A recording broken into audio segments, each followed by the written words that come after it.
ginit ng Diyos sa puso ko is about the change oil of the Spirit. Yan po ang atin pong paksa.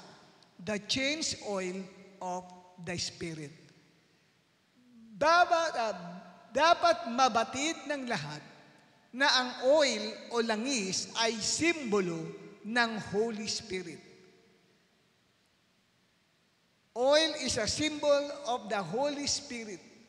Hindi lang Holy Spirit, kundi yung anointing ng Holy Spirit. Pag sinabing anointing, maraming kahulugan ng anointing. Isa dito ay yung power ng Holy Spirit. Dito mababasa natin, si Samuel ay nagpunta sa pamilya ni Jesse.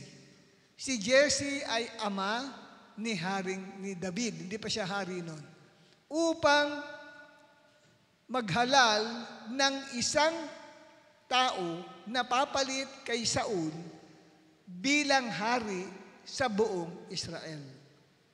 At iniharap kay Samuel ang lahat ng mga anak niya na nandoon. Pero sinabi ng Diyos sa kanya, hindi sila ang mga pinili ko.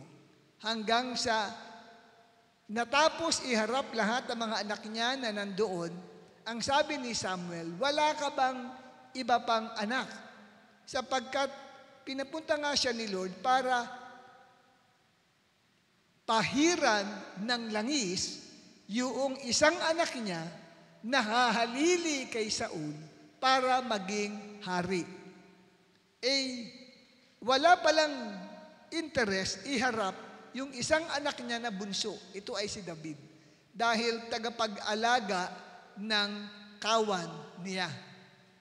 One of the most abused person in the Bible was David. Sapagkat hindi pinapakita ng tatay sa kanya ang pagmamahal. He was an example of a rejected son. Hindi tinatanggap na anak. But nevertheless, God chose him. David was rejected by his own family, and yet God chose him. At pwedeng nandito ka ngayon na ikaw ay nire-reject ng pamilya mo, hindi mo madama ang pagmamahal ng tatay mo, ng nanay mo, at ng kapatid mo, pero ikaw ay pinili ng Panginoon. At dito nga, nang iharap ngayon at ipatawag nga si David, malayo pa lang ay sinabi niya kanya ng Diyos, siya ang aking pinili. Siya ang pahiran mo ng langis. At ang sabi ng verse 13, then Samuel took the horn of oil. So may ginamit siya na sungay. Yung horn na yan, ang tawag dyan ay yung atin pong yung atin pong pinapatunog. Ang tawag ay shofar. No? Nilalagyan po ng oil yun, at ang sabi, ibinuhos yun sa ulo ni David, at ang sabi, and anointed him in the midst of his brothers. At nang siya ngayon ay mapahiran o mabuhusan ng langis, ano nangyari? The Spirit of the Lord rushed upon David. Bigla po kapatid na dumating ang Espiritu ng Diyos at siya ay inovertikan. Sinaturate o pinaligiran ng Holy Spirit ang kanyang buong buhay from inside out. At ang sabi ka, and Samuel rose up and went to Ramah. So dito nakita ho natin, nang mapahiran ng langis si David, siya po kapatid ay tumanggap ng anointing ng Holy Spirit. Bakit kailangan niya ng tinatawag na anointing ng Holy Spirit? Ano ba ang anointing? What is an anointing? An anointing is the ability of God given to a believer that God has called for a certain task to be done. Yan po kapatid ang gamit ng anointing. Yung tao na tinawag ng Diyos na may ipagagawa sa kanya, hindi niya kayang gawin yun kung wala ang kakayahan ng Diyos para gawin. Tandaan niyo po, pag tayo tinawag ng Diyos, hindi ka tinawag na taga-upo lang sa gawain, taga-sasilya. Hindi ka tinawag taga-taas ng kamay at taga-awit lang. Meron kang gampanin o tungkulin na gagawin. At dito, mga kapatid, ay si David ay tinawag. Anong pagkakatawag sa kanya? Siya ay tinawag bilang hari. Di ba? Siya ay tinawag bilang hari. Now, nakita natin dito, the purpose of the anointing is to help a believer whom God has called to accomplish His God-given assignment or ministry to do great exploit for Him. So, ang isang taong tinawag niya, may ipagagawa sa kanya, si David. Ano ang trabaho ni David? Hari. Kinakailangan bilang hari, meron siyang i-exercise na authority. Kinakailangan niya ng wisdom. Kinakailangan niya ng mga dapat gawin para mapasaayos ang bansang Israel. Hindi niya kaya yun sa sarili lamang niya. Kasi wala naman pong school for kings. Walang eskwela na maghahanda para sa hari. No? At dito nga, mga kapatid, ay naging hari siya sapagkat siya po ay pinili ng Diyos at binigyan ng kakayahan para siya mag-function bilang hari. Hindi niya kayang gawin yun ang pagiging hari. Kailangan niya ng kakayahan buwat sa Diyos. Yun po ang tinatawag nating anointing. At isa pa sa halimbawa natin dito ay kay Jesus Christ na ating Panginoon. Ang ating Panginoong Jesucristo ay nagpunta dito sa mundo na meron din siyang layunin o gampanan. Ano ang kanyang gagawin? Magproklama ng mabuting balita ng kaharian ng Diyos. Jesus Christ came into this world to proclaim the gospel of the kingdom. At yan po ay mababasa ninyo sa Luke chapter 4, verse 42 hanggang 43. Ang sabi, nung umaga na, kasi si Jesus Christ madaling araw pa lang bumangon na, at siya ay nakipag-usap kay Father God. At noong umaga na, tapos na siya mag-pray, hinahanap siya ng kanyang mga alagad at ng ibang tao dahil nawawala si Jesus doon sa higaan niya. At nang matagpuan nila si Jesus, nagre-request sila kung maaari ay huwag na munang umalis si Jesus. Mag-stay muna doon sa lugar nila. Pero ang sabi ni Jesus sa verse 43, I must preach the good news of the kingdom of God to the other towns as well, for I was sent for this purpose. Hindi po pwedeng ako ay dito lang sa lugar na ito, sabi niya. Sabi niya, kailangan maipangaral ko ang mabuting balita ng kaharian o ng paghahari ng Diyos sa ibang lugar, sapagkat iyan ang layunin ng aking pagkakasugo. Ngayon, para sa isang katuparan, magawa ni Jesus ang kanyang assignment na yon to proclaim the kingdom of God, kinakailangang mapahiran siya ng langis ng Espiritu ng Panginoon. Kailangan may anointing siyang tatanggapin para magampanan niya yung pangangaral, pag-share ng salita ng Diyos. Kaya nababasa ho natin, kapatid, na kung saan po sa Luke chapter 3, pero wala dyan, no? Kukwento ko na lang. Luke chapter 3, si Jesus lumapit kay Juan Bautista para magpa-water baptized. Ngayon, ayaw pa ngang bautismuhan siya ni Juan Bautista. Pero sabi ni Jesus, nararapat gawin natin ito. At nang siya bautismuhan sa tubig ni Juan Bautista, ang sabi, bumaba ang Holy Spirit sa kanya na nasa anyong kalapati at lumapag sa kanya. At pagkatapos ng experience na yun, sa Luke chapter 4 verse 1, siya ay pinangunahan ng Espiritu ng Diyos. Pumunta po sa lugar ng wilderness. Ang sabi, filled with the Holy Spirit. Siya'y napuspos ng Holy Spirit.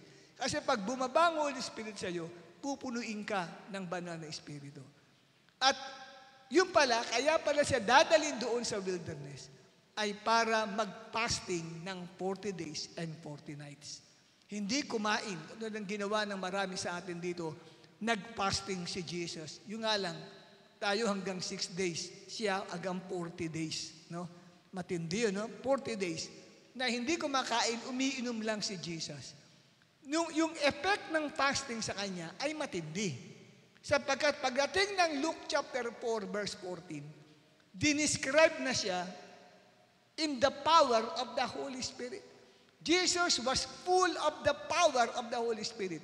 Ang fasting pala, nakakapag-activate pala yan ng kapangyarihan ng Diyos sa buhay natin. Huwag mong isipin wala kang kapangyarihan ng Diyos. Meron ka. Kaya lang hindi siya na-activate, hindi siya na-turn into power dahil nga po kulang sa fasting. Puro feasting. Puro pagkain. At hindi po nagkakaroon ng time para siya ay bumukod, hindi kumain ng ilang araw, at makipag-usap sa Diyos. E ang ginawa ni Jesus, siya po ay nakipag-usap kay Father. Sa loob ng 40 days and 40 nights, walang kainan. Umiinom siya ng tubig pero hindi siya kumain o tumikim ng anuman pong pagkain. At pagkatapos po nun, kapatid, siya po ay pumunta sa isang sinagog. Ang sinagog ay parang isang bahay na pag may 10 Hudyo, ay pwede pong magtipon-tipon para mag-aral po ng Biblia. Pumunta si Jesus Christ doon, maraming tao sa sinagog ang tawag, at binuklat niya ang portion ng aklat ng Isaias, at sinabi niya, "The Spirit of the Lord is upon me, for He has anointed me to preach the gospel to the poor." Yan po ang sinabi po ng Panginoong Jesus. So, saan nanggaling yung anointing na yun? Nanggaling yun nang bumaba ang Holy Spirit sa kanya. Kaya dinescribe siya, kapatid, sa Acts chapter 10 verse 38, how God anointed Jesus of Nazareth with the Holy Spirit and with power. He went about doing good. Ano yung ibig sabihin ng he went about doing good? Yun yung pangangaral ng salita ng Diyos. Ang pangangaral, ang pag-share ng salita ng Diyos ay gawaing mabuti. Ngunit hindi po sapat na nangangaral lang. Ang sabi dito, he went about doing good and healing. Yung healing, dapat pala nagagamit ka rin sa pagpapagaling sa mga taong ating nababahaginan. Incomplete kung tayo'y mag-share lang sa isang tao, alam mo, mahal ka ni Jesus, na hindi mo tinutugon ang kanyang physical need, na po pwedeng yan ay may sakit, pwedeng masakit ang ulo niyan, masakit ang ilong, masakit ang tenga, pwedeng yan, kapatid, maigsi ang kanyang paa, maigsi ang kanyang kamay, ipagpe-pray mo siya. At dito, ang sabi nga ng Bible, kapatid, and healing all who were oppressed by the devil. Ang karamdaman pala ay oppression o ito'y pagpapahirap, hindi ng Diyos. Ang Diyos hindi nagbibigay ng sakit. Ang nagbibigay ng sakit ay si Satanas. Ang sabi, and healing those that were oppressed. Ang salitang oppressed sa Tagalog ay pagpapahirap. Nino? Ng devil. Amen po ba? Kaya nga, kailangan ng anointing. Ang anointing ay ang power ng Diyos. Kailangan natin yun nang sa gayon, magamit tayo ng Holy Spirit sa pangangaral at sa pagpapagaling sa mga tao. At dito, nakita ho natin ang anointing. Ibig sabihin, nasa iyo ang pagsama ng Diyos. Amen? Nasa iyo, ang sabi nga sa dulo ng Acts 10:38, for God was with him. That is another explanation of the anointing. Ibig sabihin ng anointing ng Holy Spirit, hindi lamang power ng Diyos, kundi kasama mo ang Diyos. Kasama natin ang Diyos. Amen? Di ako matatakot. Di ako mangangamba. Kasama natin ang Diyos. Yan ang anointing. Sinasamahan ka ng Diyos sa lahat ng iyong ginagawa. Amen po ba? Palakpakan natin ang ating Panginoon. Kaya meron po tayong pinag-uusapan patungkol sa change oil. Sa mga may sasakyan dito, alam nila ang change oil. Kung gaano kahalaga ang change oil. Sapagkat ang sabi nga, kailangan tayo ay ma-anoint ng fresh oil of the Holy Spirit. We must be anointed anew. Kailangan makatanggap ka uli ng bagong kapangyarihan, ng bagong pagsama ng banal na Espiritu sa atin pong mga buhay. Amen po ba? Sa mga ginagamit ng Diyos, o pwedeng ikaw ay tinawag bilang worship leader, you need the fresh anointing. You need the fresh oil of the Holy Spirit. Kasi hindi mo magagampanan na makapagpababa ng presensya ng Diyos, ni humipo yung mga pinaaawit mo, hindi hihipo yan sa puso ng tao kung wala kang anointing. Because another definition of anointing, it is the full backing of God. Ito'y pagsama ng Diyos, pagbabackup niya sa iyo for a certain task to be done na atin pong pinaliwanag sa inyo. Kaya dito po pwedeng ikaw ay tinawag na worship leader o backup singers, isang musician. Pwede kang kasangkapanin ng Diyos bilang musician o ang gustong gamitin ka ng Lord sa pagsayaw, dancer. Kailangan mo rin ng anointing. Kasi hindi kinakailangan marunong ka lang sumayaw. Kailangan bawat padyak ng paa mo, bawat indayog ng iyong hita at ng iyong tawag dito, ng iyong balakang, may anointing yan. Kasi pag nakita yan ng isang tao, isang Christian na habang nagpe-praise and worship, magugulat siya, siyempre ay napapasayaw. Bakit ka napapasayaw? Because of the anointing. May pagsama ng Diyos sa kanya. Kasi pag hindi ka sinamahan ng Diyos, wala kang magagawa. Nagpapagod ka lang, hinga lang, pag wala ang pagsama ng Diyos sa Kanya. At pwede rin namang ikaw ay tinatawag ng Panginoon bilang member ng ushering team. Nag-a-usher ka, kapatid. At bali walang pag-a-usher mo, kung ang pag-a-usher mo hindi nagbibigay pagpapala at kalakasan doon sa taong wini-welcome mo. Papasok yan, maraming problema, gulo isip, nang makaharap ka niya, abot mo ang kamay at nagdaong palad ang kamay niyo, biglang nakagama siya ng kaginhawaan. Nakalimutan niya ang problema niya. Biglang nang isip niya, umayos, kaninang gulo-gulo. Ang tawag doon ay yung pagsama ng Diyos doon sa usher. Anointing yun ng Holy Spirit.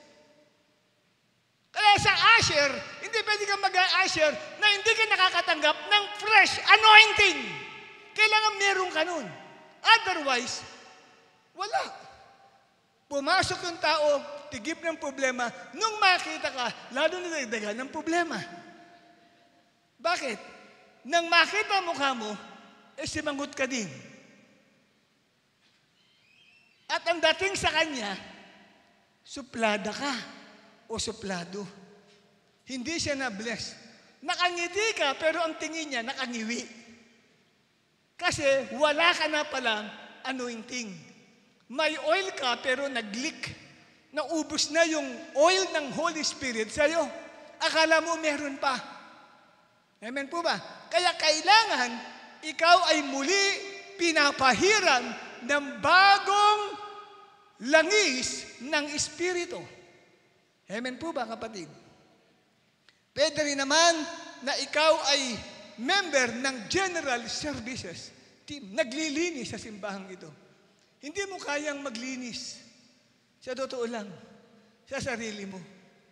Aayaw ka. Mag-escape ka. Pag binigyan ka ng assignment, hindi ka gaganap kung wala ka ng anointing sa buhay mo. Amen po ba? Kasi bakit? Hindi simple pag ikaw ay magtatrabaho sa church, hindi ka naman binabayaran eh. Volunteer ka. At kung wala kang anointing, hindi ka magiging masaya at hindi mo mararamdaman ang dali pala trabahuhin ito. Kaya minsan may nagtataka, nalinis na ninyo hanggang taas? Opo. Parang nahihirapan ka ba? Wala nga po eh. Ang bilis po namin gampanan. Bakit nangyari yun? Because of the anointing. Pero kung habang ikaw ay nagtatrabaho, kapatid, naman susunod, hindi na ako mag-apply dito sa na ito. Wala na silang lahat, kami lang ang naiwan. Kami nagtsatsaga maglinis dito. Ba't ganun siya? Kasi naubos na yung oil sa loob niya. Wala na siyang fresh anointing. Kaya siya nagkakaganon. Hindi siya nakaranas, kapatid, na ma-refill muli ang kanyang sisidlang puso ng bagong oil ng Holy Spirit sa kanyang buhay. Amen. Andyan pa po ba kayo? Tapos, ito naman, mga primary leaders and cell leaders. Maaari, kapatid, previous years, punong-puno ka ng anointing oil ng Holy Spirit. Meron ka niyan sa loob mo. Pero tumatagal, naglilik. No? Nababawasan para sa sasakyan. Kaya nga sasakyan, chinecheck yan bago ipaandar. Kung yung engine oil na nilagay doon sa makina, ay meron pa. Kasi nag-pull siya, meron yun dinidip yun, tapos titignan. Oops, o kaya kung motorcycle yan, check niya kung meron pa. Oops, konti na lang. Kasi pag hindi mo na-check yan, naubos yan, pag pinaandar mo yan, titirik yan. Amen. Kapatid, at hindi mo mapapaandar yan ng mabilis. Ganun ka din. Maring nung una, hindi mo nararamdaman ang pagod mo sa pagpapagamit mo bilang primary leader at cell leader. Ang sipag mong humayo, ang sipag mong mag-share ng salita ng Diyos. Ngayon, hindi na. Kung ayaw niyo pumunta, di postpone tayo. Postpone ang meeting natin. Leader, mayroon pa tayong cell grouping. Hindi ka na minimit. Kayo ng leader nyo. Maaari, kapatid. Bakit? Wala na siyang tinatanggap na fresh anointing oil. Ang sipag dati sa evangelism, ngayon nawala na yung sipag. Hindi na mapaandar. Kahit anong tapak, kapatid, doon sa destinillador, hindi na umaandar. Wala na palang engine oil. Di ba? Amen? Kahit anong brum-brum niya sa kanyang motorcycle, ayaw nang umandar. Wala palang engine oil, naubos. Hindi chine-check. Kaya ayaw na rin tumakbo. Tina. Alam, hahayo ba tayo? Hindi na makahakbang si primary leader, si cell leader, hindi na makahakbang. Bakit? Hindi na makahakbang. Dahil nag-leak yung oil na nailagay sa kanya. 10 taon na palang primary o cell leader yan, naubos for 10 years yung oil na nalagay sa kanya. Hindi kasi siya nagkaroon ng change oil. Hindi nagkaroon ng muling pagsisilid ng langis ng Espiritu sa loob niya. Amen po ba? Kaya hirap na hirap siya ngayon makaganap sa mga bagay na yun. Maging, kapatid, mga division heads of a particular department natin, teachers and coordinators sa PEPSOL training, mga consolidators natin dyan. Pag po, kapatid, hindi na kayo nakakatanggap ng fresh oil o hindi na ninyo nararanasan na magkaroon ng change oil of the Holy Spirit sa puso ninyo, tiyak ko, kapatid, kayo rin ay nakakadama at makakaranas po kayo, kapatid, na kung saan ay hindi na nagiging epektibo ang inyo pong sarili sa ministry. Kaya ang dating, gusto mo nang, ayoko na, hindi na ako mag-i-involve. Kasi parang walang nangyayari. Parang powerless ako. Paano hindi ka maging powerless? Hindi ka naka-receive ng change oil.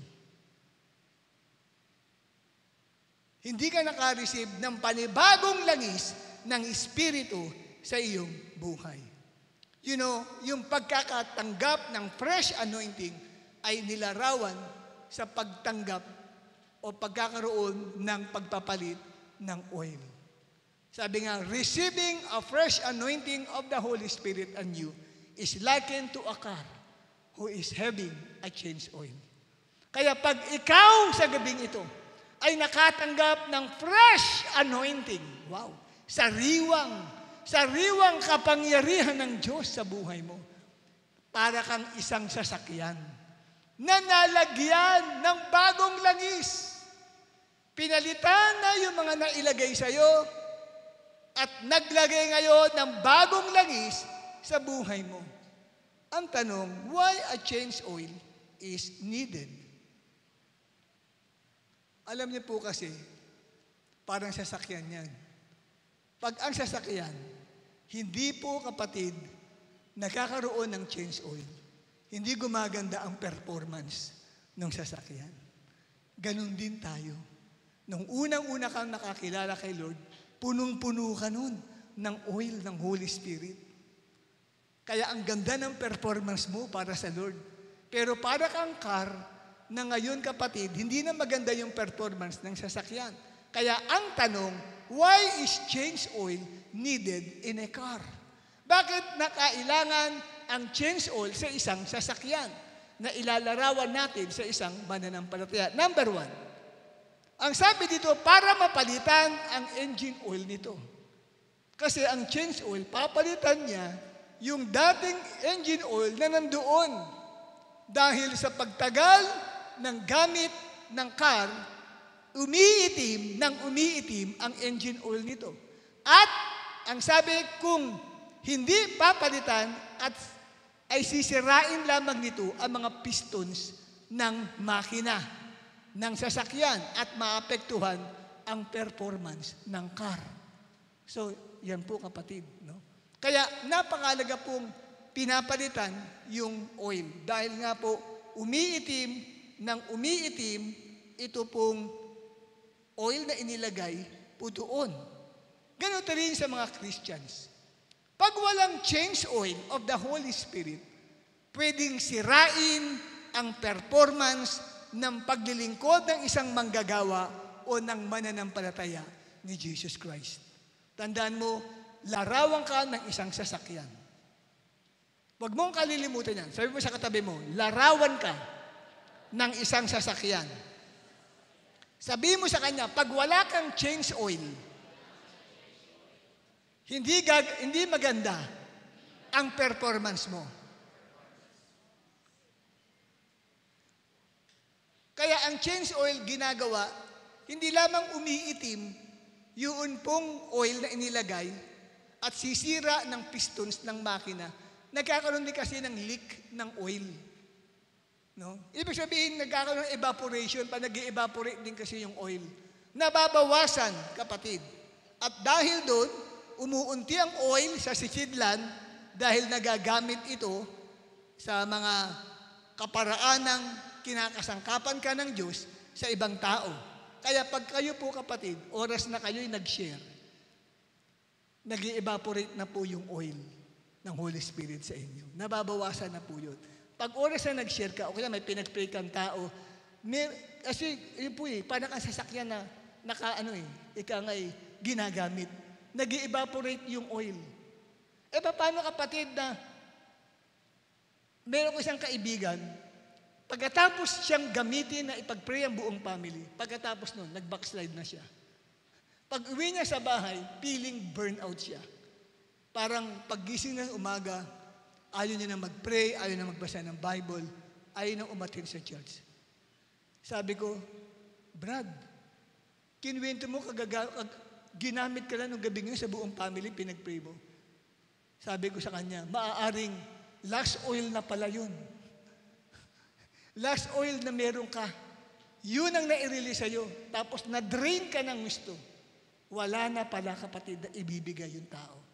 Walang change oil na naganap kasi sa kanyang spiritual na buhay. Hindi siya nasalinan ng bagong oil. Kaya pag tayo'y ginagamit ng Panginoon, kaya yung mga nagpapaawit dyan, tumutugtog ng instrumento, mga nag-meet ng cell group, nag-evangelize, kapatid, hindi nyo na po namisan, may mga kasama kayong member, sinama niyo sa evangelism, pagkatapos nung bigyan na wala din yung member mo.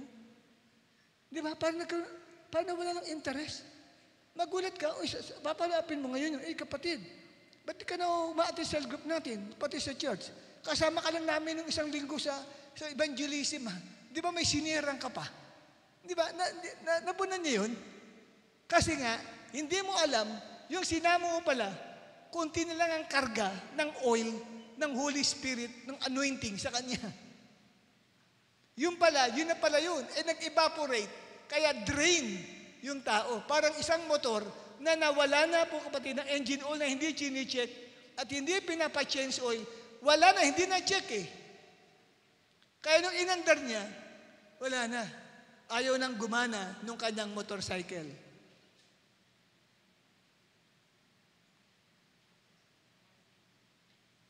Kaya kailangan masalinan ng bago. At ang ikalawa po, kapatid, why is a change oil needed in a car? Pag walang change oil, humihina po ang sasakyan. Humihina ang performance ng sasakyan. Ibig sabihin, bumabagal po siya. Hindi na po siya mapaandar ng matulin. Mabagal na po ang usad niya. Mabagal na po ang takbo. Pag hindi po pinapa-change oil ang sasakyan. Sino mga may motorcycle? Taas ang kamay ng mga may sasakyan dito. Kahit mga 4 wheels na sasakyan. Di ba? Pag hindi natin pinapa-change oil yan, hindi na po magiging mabilis ang takbo ng ating pong sasakyan. Ganito rin sa mga Christians. Bumabagal ang pag-usad ng ating Christian life. Hindi tayo umaabante, nagiging stagnate ang growth ng faith natin. Lagi tayong may apprehension. Sasabihin sa iyo, alika, sumama ka sa evangelism. Pero kung hindi ko kaya, lagi ka may apprehension, lagi ka may duda. Kasi bakit? Hindi ka nagkakaroon ng change oil eh. Kaya humihina, bumabagal ang takbo. Para kang sasakyan, kapatid, na hindi ka nasasalinan ng bagong oil ng Holy Spirit. At ikatlo, pag walang change oil, humihina ang kakayahan ng makina. At ito na, maaaring tumirik na lang ito. Ginamit mo ang sasakyan at enjoy na enjoy ka nagtatravel sa highway, bigla po ka mo kapatid, nagulat ka, namatay ang makina. At sa gitna ng highway, huminto ang sasakyan. Noong nasa namin yan, noong kami ay nasa, hindi ko alam kung NLEX ata yun o SLEX. Tapos may sinusunod ako sa sasakyan. Nagulat ako, medyo bago pa naman yung sasakyan. Tumirik. E di siyempre, buti malapit, tumirik siya, malapit doon sa, ano ba yun? Sa toll gate, malapit doon sa toll gate. Dahil po sa ano siya, mahaba kasi yung bayaran, pero nakatirik na. Ang may-ari ay lumabas na siya, humihingi ng tulong sa iba. At totoo, nakausap ko yung may-ari ako, Sir, ano po nangyari? Tumirik eh. Sabi ko, irregular po ba ang pag-change oil nyo? Yun nga ang problema eh. Sabi niya, ang tagal ko nang hindi na pa-change oil itong sasakyan ko. Pwede palang tumirik. Kaya maraming Kristiyano, tumitirik. Tingnan mo ang katabi mo. Pakiramdaman mo kung tumitirik na yan. Yung katabi mong yan. Amen? Ano ibig sabihin ng tumitirik? Ibig sabihin, humihinto ang sasakyan sa gitna ng biyahe nito. Parang ikaw nagbibiyahe ka sa iyong journey sa Christian life mo. Para kang nagbibiyahe ka ng tinatawag na spiritual journey, na bigla ka na lang titirik. Kaya may mga Christians, mabibigla ka na lang na ayaw nang magpagamit kay Lord. Biglang parang bula na mawawala sa ministry. Walang sabi-sabi, bigla na lang hindi magpa-function. Magulat ka ngayon. Then hindi na umusad. Kasi magbabakasyon na sa spiritual life niyang buhay. Ang tendency pala, babalik na sa dating buhay. May mga ganun, tumitirik na Christian. Sa gitna ng paglilingkod sa Diyos, bigla na lang po kapatid, tumirik. Ayaw nang umandar. Ayaw nang umusad. Ayaw di na mag-start. Kahit anong gawing encouragement, wala na. Parang sasakyang tumirik, yun pong tao o isang mananampalataya ng ating Panginoon. Kahit hindi po manggagawa, yung pong kasipagan niyang sa pagdalo sa gawain sa Panginoon, pwede pong tumitirik din. Kasi bakit kamo? Dumadalo sa gawain, hindi nakakaranas ng tinatawag na change oil of the Spirit. Kaya makita natin dito, pag bumabagal ang pag-abante ng isang Christian, pag tumitirik ang kanyang spiritual life, malamang maitim na. Ang anong maitim na maitim sa kanya? Ang oil niya, kasi walang change oil. Tanungin mo ang katabi mo, tumitirik ka na ba? Sabi mo sa kung yung katabi mong yan, hindi lang maamin sa'yo, malapit na nga akong tumirik. Ibig sabihin, maitim na ang kanyang oil. Kasi sa use ng oil na yon, kapatid, no? Umiitim siya ng umiitim, sumisira sa buong makina. Kaya apektado ang kanyang Christian life. Kaya po, maaring matagal ka nang nakatanggap o naranasan mo ang tinatawag nating nasilidan ka, nalagyan ka ng new oil of the Holy Spirit, maring 10 years ago pa yun. Nagpapatotoo ka, nagamit ka noon. Noon yun. No? O kaya 5 years ago, puno ka noon. 3 years ago, ang apoy-apoy mo pa noon. Maring 1 year ago, kaya lang ngayon, kamusta ka na? Kamusta na, maaring kapatid? Hindi lang alam ng katabi mo at leader mo. Bumabalik na yan sa dati niyang buhay. Marami nang umaalipin dyan sa taong iyan. Marami na kapatid na kumikilo sa buhay niya kasi hindi nakakatanggap ng fresh anointing oil. Hindi na siya nakakaranas ng fresh touch from God. Kaya yung makina kumakatok. Pag sinabing kumakatok ang makina, ibig sabihin yan, patirik na po yan. No? Ganun po yun. Kasi maingay na po yung makina niya. Ibig sabihin ay parang sasakyan. Ngayon, tignan natin kapatid ang mga disciples. Ang mga disciples, nakatanggap sila ng fresh anointing oil on the day of Pentecost. Bumaba ang Holy Spirit sa kanila. At napuno sila. Talagang filled with the Holy Spirit. Kaya dahil punong-puno, si Peter ginamit ng Panginoon sa isang lumpo. Ang sabi ni Pedro, pilak at ginto wala ako, pero kung anong meron ako, siyang bibigay ko sa iyo. Nagkaroon ng miracle. Tapos si Pedro nagamit sa maraming tao. Ngunit hindi dun huminto. Kaya wala pong panlalamig, panghihina ang mga mananampalataya nung unang panahon. Masipag sila kapatid sa gawain ng Diyos. Alam niyo bakit? Kasi hindi lamang po sila kapatid, one time lang na tumanggap ng fresh oil.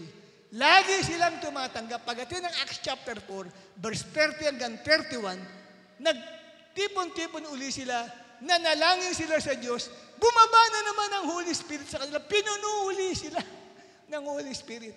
Kasi pagka hindi po kayo pinupuno ng Holy Spirit, ay kapatid, maaaring tumiri ka bilang isang mananampalataya ng ating Panginoon. Kaya dito po, makita ho natin na ang change oil ng sasakyan, iba naman sa atin bilang Kristiyano. Bakit po? Sapagkat sa sasakyan, may every 5,000 kilometers nagkakaroon ng change oil. Every 5,000, every 10,000, 15,000, 20,000 kilometers, pinapalitan po yun ng oil. Pero sa ating mga Kristiyano, hindi ganun. Dapat, araw-araw mong nararanasan na nagkakaroon ka ng change oil from the Holy Spirit. Lagi kang nasisilidan ng bagong langis ng Holy Spirit. Kasi pwedeng kahapon, ikaw kapatid ay nasilidan. Pero ngayon kung hindi ka masilidan, bukas, balik ka uli sa dati. Back to normal uli ang buhay mo. Ibig sabihin back to normal, kung ano yung status ko, kung ano lang yung sa buhay mo, paikot-ikot ka na lang doon, walang pag-usad, walang pag-unlad. Kaya kailangan lagi mong nararanasan ang tinatawag na pagsisilid ng bagong oil sa iyo. Anong sabi ng Ephesians 5:18? Do not get drunk with wine, that is debauchery, but be filled with the Spirit. Yung English na yan, be filled with the Spirit, pag tinignan mo yan sa grammar ng Greek, hindi po yan one-time experience. Pag sa Greek grammar, kasi nasulat ang New Testament Bible, originally sa wikang Griego o Greek language, hindi sa English. Ibig sabihin niyan, be always filled with the Spirit. May always. Hindi nga lang, nung tinranslate, hindi dinuktungan ng always. Pero yung salitang filled, ito po ay dapat, kapatid, ay araw-araw kang nagkakaroon ng change oil para na sa iyo, lagi kang kondisyon. Laging nasa kondisyon ang spiritual life mo. Amen? Amen? Kasi importante po yan eh. Laging condition ka. Kasi, tignan nyo, sa bahay niyo mamaya, bigyan na lang sa kapitbahay niyo, may sumigaw doon, may na-demon possess pala. May nagsisisigaw doon, ah! May na-demon possess. Sino ang pupuntahan mo? Pastor? Pastor, meron mo na-demon? Hindi, ikaw dapat gamitin ka ng Panginoon. Hindi po ako ready. Yun ang sinasabing hindi ready. When you feel that you are not ready to confront demons, meaning to say, wala kang nararanasang change oil. Kasi hindi ka kondisyon. At hindihan nyo. At feeling mo, merong isang lumapit sa'yo, nagtatanong, opportunity mo na para makipagkaibigan at ma-share si Jesus sa kanya. Parang feeling mo, hindi ako ready. Hindi ako handa. Ibig sabihin, walang change oil na nangyari sa spiritual na buhay mo. Kasi feeling mo, you're not ready to share Jesus to them. Laging feeling mo, you are not ready. Hindi ka handa. Wala ka sa kondisyon. Para kang isang sasakyan na wala sa kondisyon. Ibibiyahe ka ng malayo. Pag wala sa kondisyon ng sasakyan, binahe mo ng malayo, tiyak, titirik lang yung sasakyan na yun. Magkakaproblema ka lang. Hindi kayo makakarating sa destination mo. Ganon din sa isang mananampalataya ng ating Panginoong Hesukristo. Kaya importante po makaranas ng change oil ang isang mananampalataya ng ating Panginoong Jesus. Tanungin mo nga katabi mo, ikaw ba'y nakaranas ka na ng change oil sa buhay mo?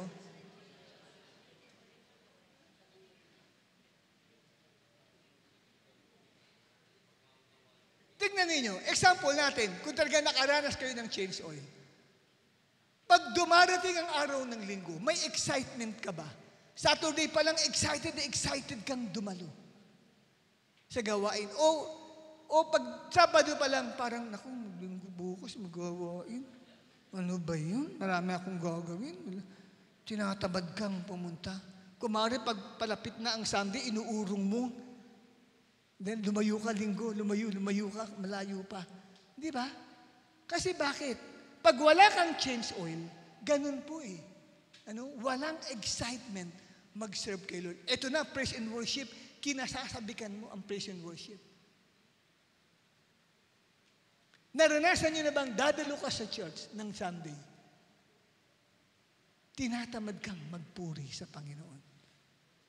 Kung maaari gusto mong ma-skipan ang worship, kaya late ka, yung kaya. Pag wala kang interest sa worship, ibig sabihin niya, o sa praise and worship, ibig sabihin niya, hindi ka nagkakaroon ng change oil. Wala kang excitement na lumapit sa harapan ni Lord. Especially sa prayer, personal prayer sa bahay ninyo. Sino nagpipray sa bahay ninyo? Taas ang kamay mga nagpipray, personal sa bahay ninyo.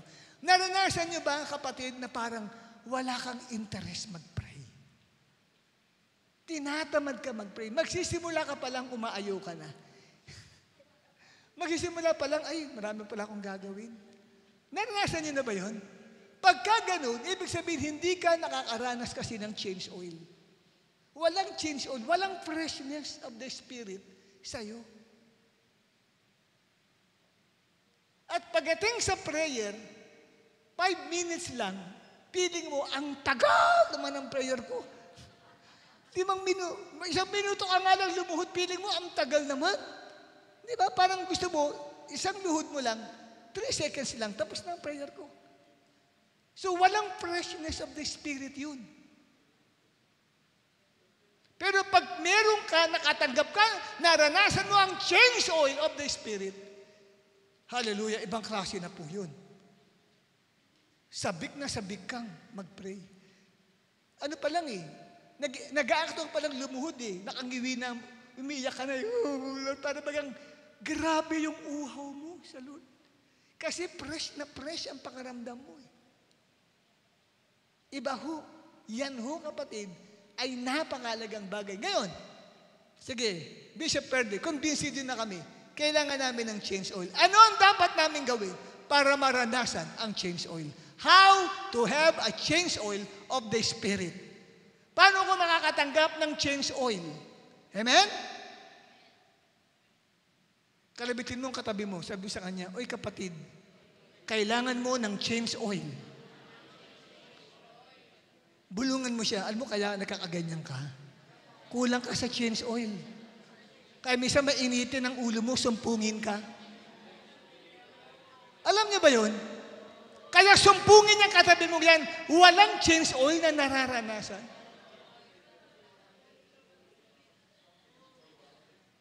Kaya sumpungin. Kanina, nakangiti lang, ngayon hindi na makangiti. Nabibiro mo pa kanina, ngayon hindi mo na mabiro-biro. Hindi mo tuloy ma-spelling yung katabi mo kung tao pa o hindi Hindi ba? Kasi nga, pag walang change oil yan, nagiging sumpungin niyang katabi mo yan.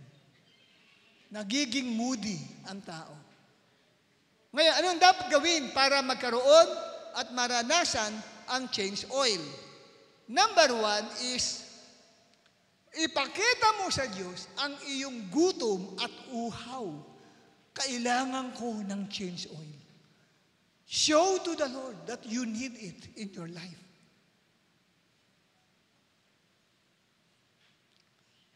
Naranasan niyo na bang pag nagpe-pray ka, parang ang prayer mo tumatalbog lang sa bubungan at babalik sa iyo. Bisa tinamaan ka pa, aray ko. parang hanggang dyan lang yung prayer mo. Na-experience niyo na po yun? Parang walang katorya-torya, walang kabuhay-buhay. Kasi nga walang change oil kaya walang freshness Pero dito, ipakita mo lang kay Lord. Sa heart. You know, it is a matter of the heart. Pakita mo sa Kanya, gutom at uhaw ka. Lord, gusto ko pong maranasan yan sa buhay ko. Ang tinatawag na change oil. Kasi hindi ka makakapag-pray 3 hours, 5 hours, even 8 hours sa fasting. Ito maganda fasting natin. Pagluhod mo, pwedeng tumagal ka ng 8 hours, more than that. Enjoy na enjoy ka. Pero pag wala kang change oil, first 2 minutes o 1 minute, haba ng prayer ko. Isang minuto lang, parang ang haba na nilakbay mo. Parang ka nilakbay sa disyerto, walang tubig. Parang ganun. Tingnan ninyo kapatid, mahalagang ipakita mo sa Diyos, uhaw ka. Ano ang sabi ng Luke 11, verse 9 to 13? Tinuturuan tayo dyan. Ask, and it will be given to you. Seek, and you shall find. Knock, and the door shall be open. Ayan, tinuturuan tayo.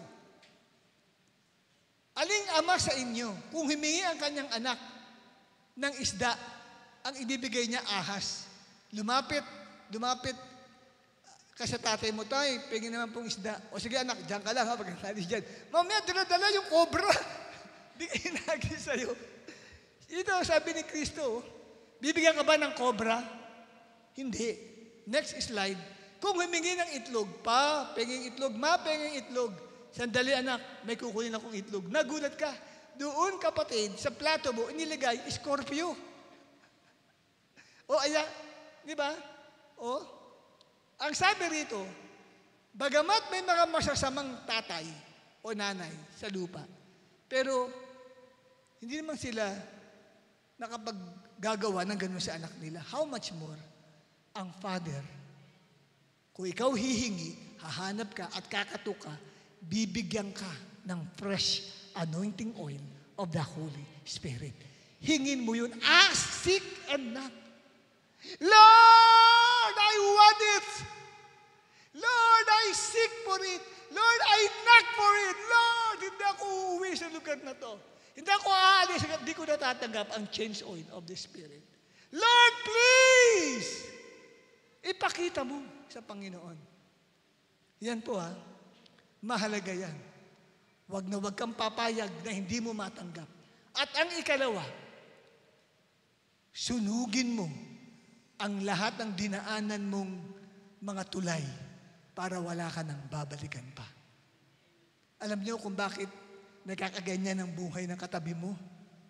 Hindi ikaw yun, katabi mo at least. Nakangiti ka sa akin ngayon, kala mo.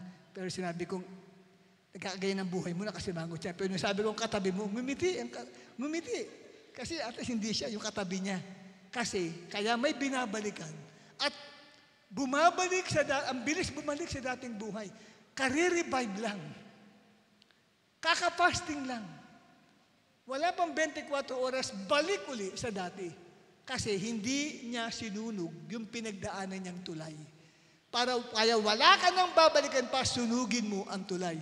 Sa English, burn your bridges behind you. Para wala ka nang babalikan pa. Amen?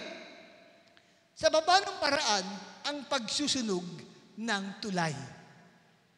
Letter A, ipasunog mo sa Holy Spirit ang past sinful life mo noong hindi ka pa nakakilala sa Panginoon. Pati ang kasalukuyang mong mga ginagawa. Ipapasunog mo yung sa Holy Spirit, yung past sinful life mo. Paano ang paraan? Ito po, isa-isahin mo yung mga naalala mong mga kasalanan na nagawa mo. Huwag mong i-general. Lord, lahat po ng kasalanan ko dati, hindi po, isa-isahin mo. Ano yun? Ang kasalanan na yun, kapatid. Katulad ng panonood ng pornography. Lord, nanonood po ako ng mga palabas na sex. Sabihin mo kay Lord yun. Para hindi mo na siya balikan. Alam mo ba't mo binabalikan-balikan pa rin? Na ipagsisihan mo na? Minsan na-revive ka, iyak ka ng iyak dito, nag-fasting ka pa. Pagkalipas ng ilang oras, ilang araw lang, ilang linggo, balik ka uli doon. Kasi hindi mo siya nasunog. Amen? Ayan. Susunugin mo yan, kapatid. Example natin, pagmamasturbate. Maaari nagmamasturbate ka pa. Lalaki o babae po yan, na pwedeng na yan ay ginagawa mo. Ngayon, sa fasting, hindi mo nagawa. Baka pagkatapos ng fasting sa Sabado, balik ka uli. Kasi kailangan sunugin mo siya dahil ang change oil ay magiging epektibo pag wala na po, wala ka nang babalikan pa. Naunawaan nyo? Pag i-imagine mo sa kanino man na nakikipag-sex ka, sino-sinong mga babaeng ini-imagine ng mind mo na nakikipagtalik ka sa kanila. Iyang din, kapatid, ay kasama yan sa babanggitin mo ng iyong labi. Panginoon, patawarin mo ko, itinatakwil ko yan, at sinusunog ko yung past life na yan sa buhay ko. Kung hindi man past, kasalukuyan mo pa rin ginagawa, yan din ay iyong hingi ng tawad sa Diyos, itakwil. Bakit kailangan itakwil? Para makatanggap ka ng mercy. Proverbs 28 verse 13. He who conceals his sin will not prosper, but he who confesses and renounces them shall find mercy. Kung gusto mo makatanggap ng habag ng Diyos, tulong ng Diyos sa buhay mo, kinakailangan mo siyang i-renounce, yung itatakwil mo. No, huwag kang mahiya na sabihin yun sa harapan ng Diyos. O po pwede rin paninilip, pagda-drugs o immorality na nagawa mo, kapatid. Nagkaroon ka ng immoral act na nangyari sa buhay mo. Yan po ay kailangan mong ipasunog sa harapan ng Panginoon. Nandiyan pa ba kayo? Hawakan mong Kapain mo ang katabi mo, baka wala na dyan. Nandiyan pa pala. Sabi mo sa kanya, nandiyan ka pa pala. Kala baka umalis na, ano? So, isa-isahin mo ang lahat ng iyan sa harapan ng Panginoon. At hindi lamang yung kapatid. Isa-isahin mo din, next slide, isa-isahin mo din sa harap ng Diyos na ihingi ng tawad at itakwil ang mga naging involvement mo sa albularyo. Maaring ikaw ay nagpunta sa albularyo o dinala ka ng nanay mo sa albularyo. Hindi mo alam, yung albularyo nun ay mga alagang duwende, may mga alagang masasamang espiritu, may mga alagang lamang lupa, at iyan ang inilagay sa iyo. Na hindi mo namamalayan, kapatid. O kaya ay nag-involve ka sa horoscope. Tuwing umaga, lagi ka nag-aabang ng dyaryo. Bakit? Hindi mo dapat basahin lahat. Isa lang ang gusto mong tignan, yung horoscope mo. Kung ano ang magiging buhay mo sa araw na ito. Karumal-dumal sa Diyos yan. Yung horoscope mo na yan. Dahil binabaliwala mo ang Diyos dyan. Ang Diyos may hawak ng buhay. Siya may plano sa atin. Hindi ang horoscope ang nagpaplano para sa buhay mo. Dapat mo yang sunugin. At sasabihin mo mamaya, Panginoon, hinihingi ko ng tawad dito, itinatakbil ko ito, sinusunog ko yan ng banal na apoy ng Holy Spirit ang horoscope para hindi mo na siya balik-balikan pa. Christian ka na, pero tumitingin ka pa rin sa horoscope. Marami dito gumagawa niyan. Marami na nandito ngayon, tumitingin pa sa horoscope nila.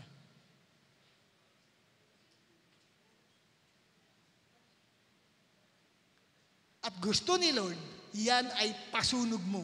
Amen? O kaya naman kapatid, sumasamba ka pa sa ribulto. May ribulto ka pang niluluhuran. Hindi ko naman niluluhuran eh. Iniilawan ko po.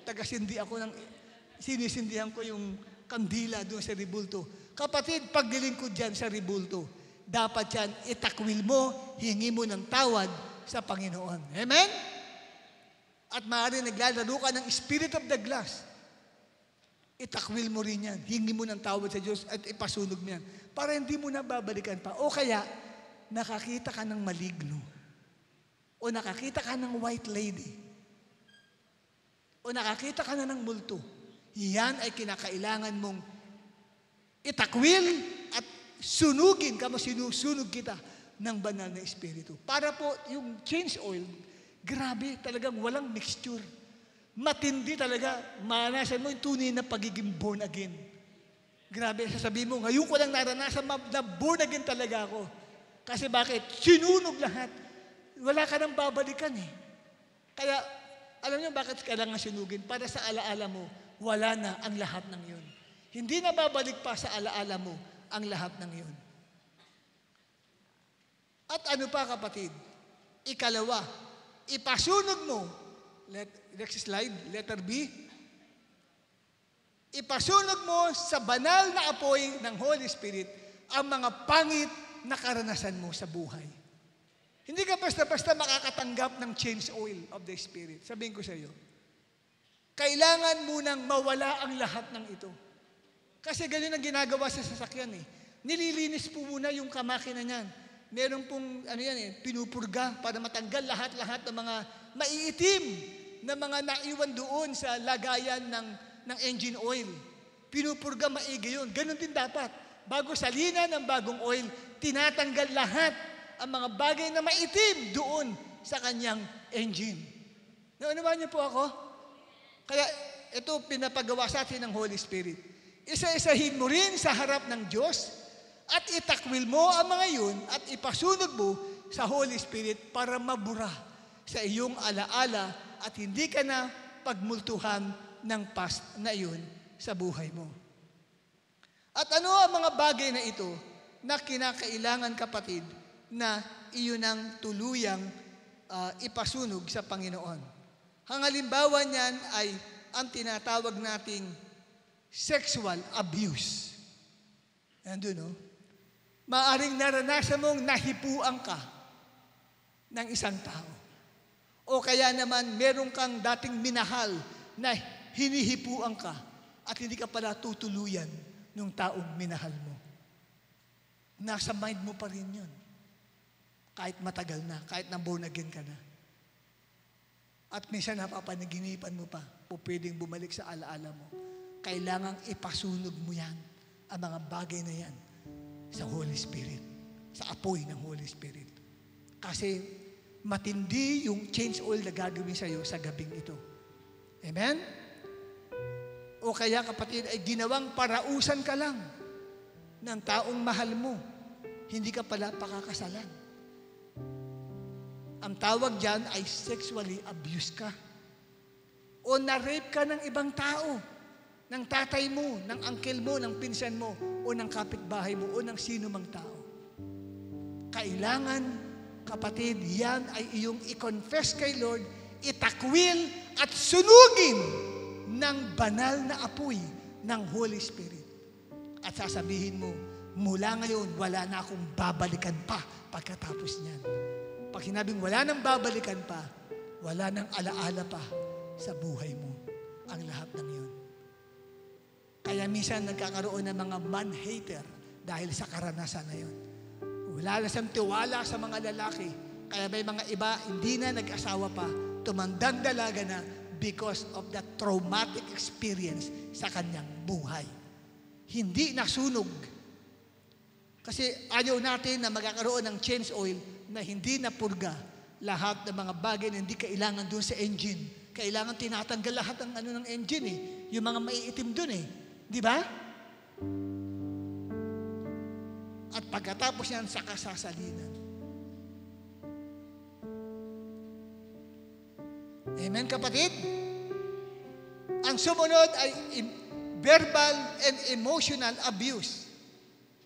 Maaaring naranasan mong siniraan ang puri mo ng chismis. May chismis na kumalat at nasira ang iyong puri. O nakatanggap ka ng masasakit na mga salita na sinabi sa iyo. O naranasan mong nilait ang pagkatao mo. At naranasan mo rin pag pinagmumura ka ng isang tao o kaya niloko ka ng dati mong boyfriend at girlfriend na hindi na pala totoo yung sinasabi niya na mahal ka niya, sinasabi niyang may feeling siya sa'yo, nalaman mong hindi pala totoo yun, nasaktan ng iyong damdamin. Kailangan mong yan ay ipasunog sa apoy ng Holy Spirit. Umaasa ka na kayo ang magkakatuluyan. Hindi nangyari.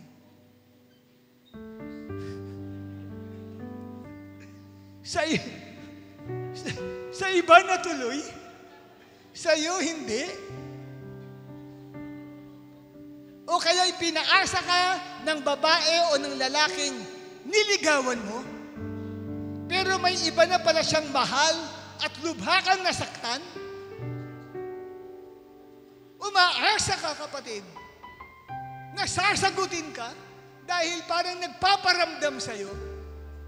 Pero nung malaman mong hindi ka pala niya totoong mahal, may iba siyang mahal, nasugatan ka, kailangan masunog yan.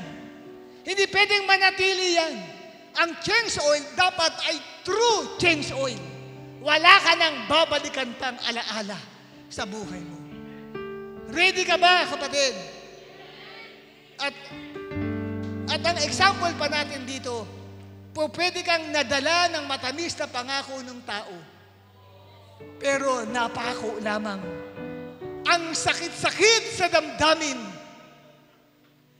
Kaya minsan naaalala mo, pag may nangangako, umiismid ka, hindi mo lang pinakikita. Yan na naman, narinig ko na yan noon pa. Narinig ko na yan, matagal na, gasgas na yan. May mga pangakong ganon. Hindi mo lang pinaparinig, pero ngingiti-ngiti ka. Tatawa-tawa ka, kasi sabi mo, matagal na yan.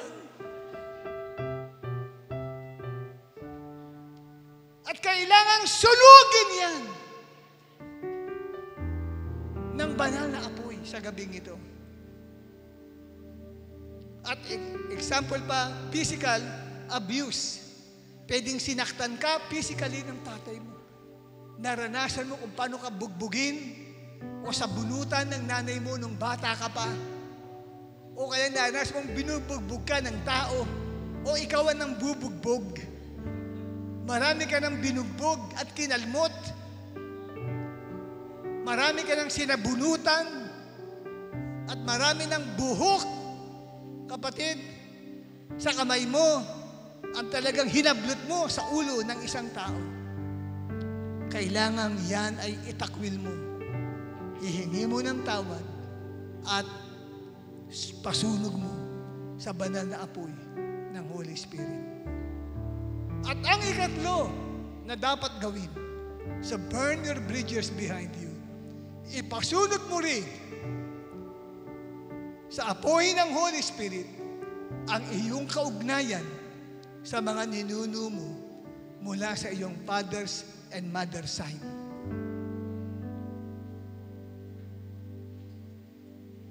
Alam niyo po, baring hindi niyo to alam, may tumatawid na ang tawag dyan ay ancestral spirits. Ito yung mga demonyo na siyang kumokontrol sa family line. Tumatawid sa pamilya. Ang tawag ancestral spirits kasi nung una pang panahon pa ng mga Kastila o bago pa dumating ang mga Kastila, may mga ninuno na po tayo, kapatid, na ang kanilang gawi ay sumasamba sa mga anito. Yung mga anito na yan, mga demonyo po yan, kapatid, na hindi natin alam. Lalo na sa Pilipinas, yung tinatawag na animism, wala tayong nalalaman patungkol doon. Pero hindi natin alam, meron palang mga curses na dumadaloy sa ating family. Hindi mo alam ang ninuno mo pala ay dating manghihilot, dating may agimat, dating involved sa witchcraft, dating involved, hindi natin alam yun eh. Kaya nung naging Kristiyano ka, feeling mo parang hirap na hirap ka. Parang something na may humihila sa'yo.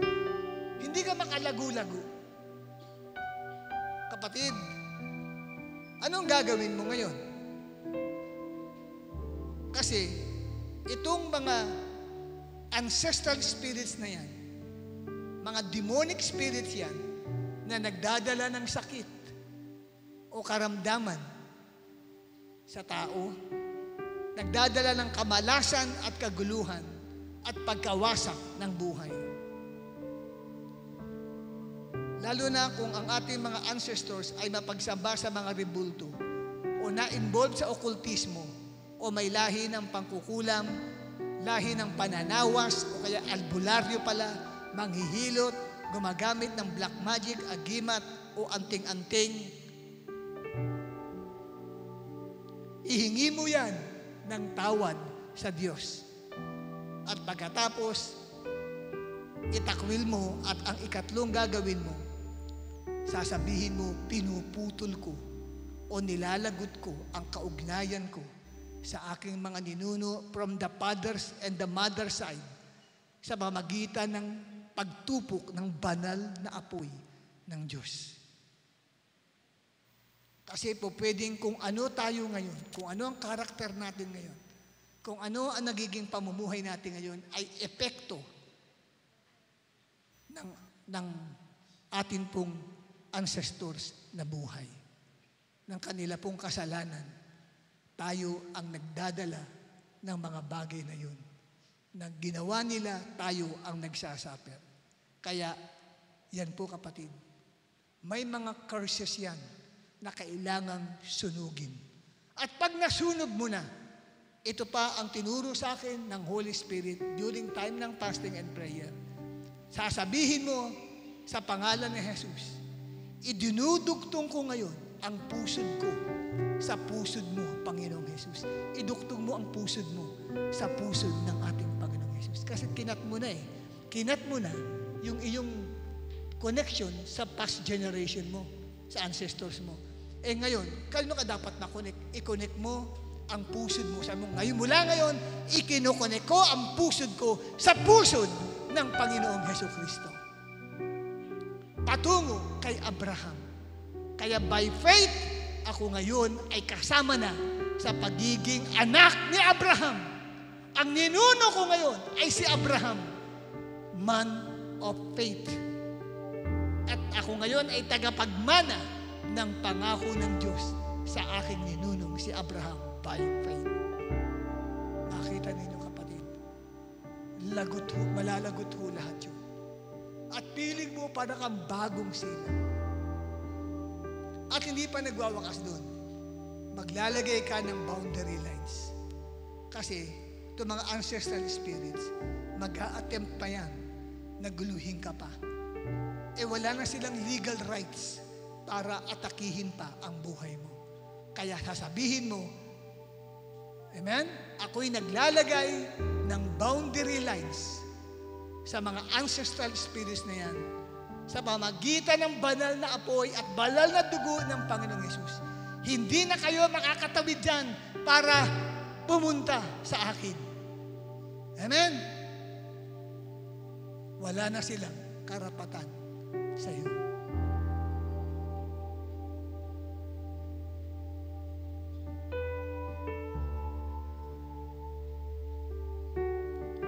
Naintindihan niyo po ba itong bagay nito? Huwag niyong imimiss yan. Yung maglagay ka ng boundary lines laban sa mga ancestral spirits na yan. Dito ko nakita on my own personal experience during time ng fasting na yung mga espiritu ng patay ay ano pala yan? Disguised ng ancestral spirits o demonic spirits. Lalo na kung ang nagpakita sa'yo, yung ninuno mo, hindi sila yun. Yun yung ancestral spirit, demonic spirit yun, na nag-a-appear. At hindi pumapayag na ikat. Nagtawag pa ng iba pang mga ninuno mo. May ganun nagtatawag pa. Pero dahil hindi sila makalapit because of the boundary lines, wala na, cut na. Wala na kayong legal rights. Pinakita ng Lord sa akin ang ganyang bagay. Kaya malinaw sa akin ngayon na yung mga espiritu ng patay, hindi talaga yung taong namatay na, kundi mga demonic spirits sila.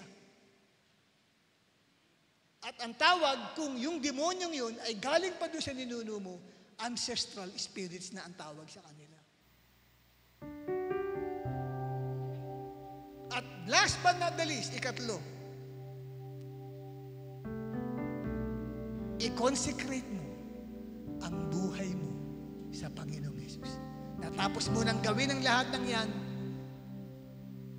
ibig sabihin, isusurrender mo ngayon ang buhay mo kay Jesus.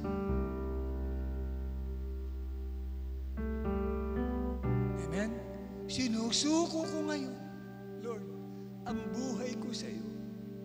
Ikaw na po ang humawak ng manibela ng aking buhay. Ikaw na po ang magpatakbo sa akin. At take note, nakalagay dyan, pagkatapos nitong ginawang ito, lagi kang bumabad na sa prayer at reading the Bible at umiwas sa pagbababad sa social media at cellphone kasi nagiging open door siya para mabalikan mo ang dati mo ng sinunod. Mag-iingat ka na. Magre-regulate ka sa paggamit mo ng social media.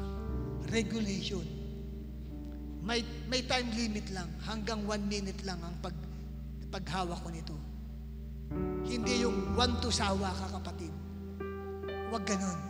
Kasi, lalo na paglapit mo kay Lord, nakaranas ka talaga ng kakaiba.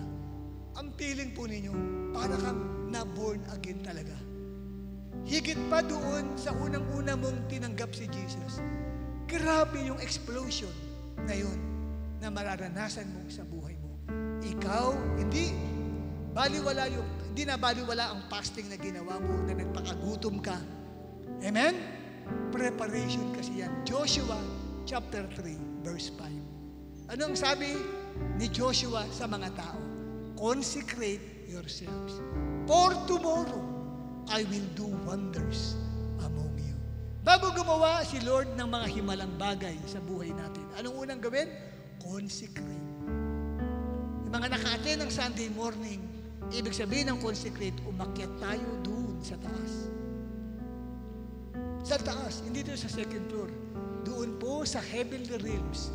Yun po ang espiritu kasi natin ay nandoon nakaupo kasama ni Christ. Ang katawag lupa natin ang nasa mundo. Pero ang spirit natin, nandun tayo. So, kinakailangan maging heavenly minded ka. Spiritually minded ka para umakyat ka doon. Consecration po tawag doon. Nagko-consecrate ka. Sabi ni Lord, I live in a high and high place. Doon siya tumitira eh. Sineseparate niya ang sarili niya sa mundo na makasalanan. Tayo rin kapatid. Amen? Ephesians 2:6, God raised us up with Christ and seated us with Him in the heavenly realms. Eh, sino yun umupo doon? Hindi physical natin, spirit natin. Nakaupo doon sa sangkalangitan.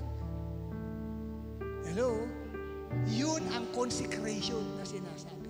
Kaya nung nag-fasting tayo, kapatid, umakyat tayo doon sa taas. Nakita ba kayo?